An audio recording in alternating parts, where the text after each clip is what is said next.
संगठन विशेष की यात्रा नहीं है। इसके अंदर संतवाद, पंथवाद और संस्थावाद का कोई स्थान नहीं है।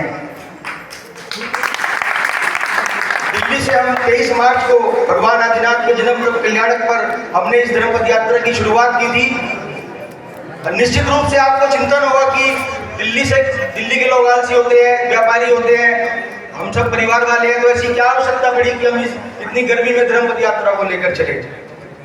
बंधुओं, जिस प्रकार से हम श्री सम्मेद शिखर जी भगवान पार्श्वनाथ के निर्वाण कल्याणक को मनाने जाते हैं, लेकिन जब बात भगवान नेमिनाथ के मोक्ष कल्याणक की आती है तो वहां पर मात्र 3 से 4 हजार की संख्या पहुंचती है, जिसमें से काफी लोग ऊपर नहीं जा पाते। आप बताइए हम उस तीर्थराज को कैसे वहां पर निर्विघ्न दर्शन कर सकेंगे? हमारे आने वाली पीढ़ियां उस भगवान नेमिनाथ की मोक्ष स्थली का कैसे दर्शन करेगी? हमारे बच्चों को नहीं पता होगा भगवान नेमिनाथ की मोक्ष स्थली कौन है, कहां पर क्या है। हमारी मानसिकता बदल दी गई है, हमें डराया जाता है। क्यों? क्योंकि हम लोग वहां जाना नहीं चाहते। इन सब विषयों को लेकर विश्व जैन संगठन परिवार ने अपने पूज्य आचार्यों संतों से आशीर्वाद लिया, अपने सहयोगी संस्थाओं से चिंतन किया और इस धर्म पद यात्रा की भरी गर्मी में शुरुआत की। जिन शहरों से हम निकले हैं, जिन गांवों से हम निकले हैं, मैं आपको बता दूं कि अगर वहां पर 50 भी परिवार है या 100 भी परिवार है, तो किसी ने 1 बस की घोषणा की है, किसी ने 2 बस की घोषणा की है, तो आगरा ने 1000 लोगों की घोषणा की है, शीर्षागंज ने 5 बसों की घोषणा की है, किसी ने 10 बसों की घोषणा की है। इस बार भगवान नेमिनाथ के मोक्ष कल्याण पर हजारों की संख्या वहां पर पहुंचने वाली है अपने भगवान नेमिनाथ के दर्शन करने के लिए। जैन समाज कभी किसी का विरोध ना करता था, ना करता है, ना कभी करेगा। वो नेमी चरण कल भी थे, आज भी हैं और कल भी रहेंगे। आवश्यकता है कि हम लोगों को वहां पर अधिक से अधिक संख्या में पहुंचना है।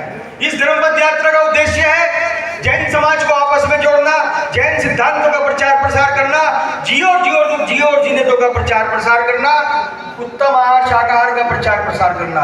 और जिस वजह से भगवान नेमिनाथ ने वराग लिया, जीवों पर दया करो, भगवान नेमिनाथ का प्रचार प्रसार करना इस यात्रा का उद्देश्य है। पहले चरण में हमने दिल्ली से भगवान नेमिनाथ की मोक्ष जन्मस्थली शौरीपुर बटेश्वर के दर्शन किए और दूसरे चरण में हम आपके साथ इस पद यात्रा में चल रहे हैं भगवान नेमिनाथ की मोक्ष स्थली के लिए। मैं हाथ जोड़कर आपसे विनती करता हूं, इस धर्म पद यात्रा में सहयोगी बने।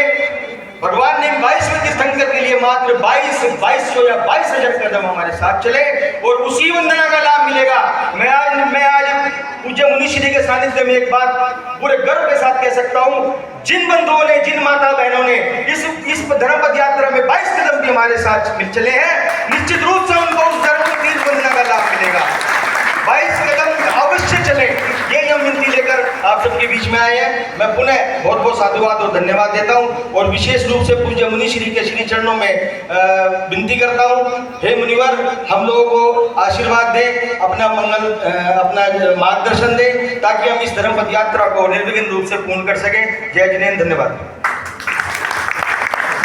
देखिए, जब दिल में दर्द होता है तो ऐसी प्रक्रिया के लिए वो काय के लिए दर्द, ये दर्द वेदना का नहीं, ये संवेदना का दर्द है। हमारे देश क्षेत्र की किस तरह क्या दशा हो रही है हमको समझना चाहिए। चलिए हमारे बहन में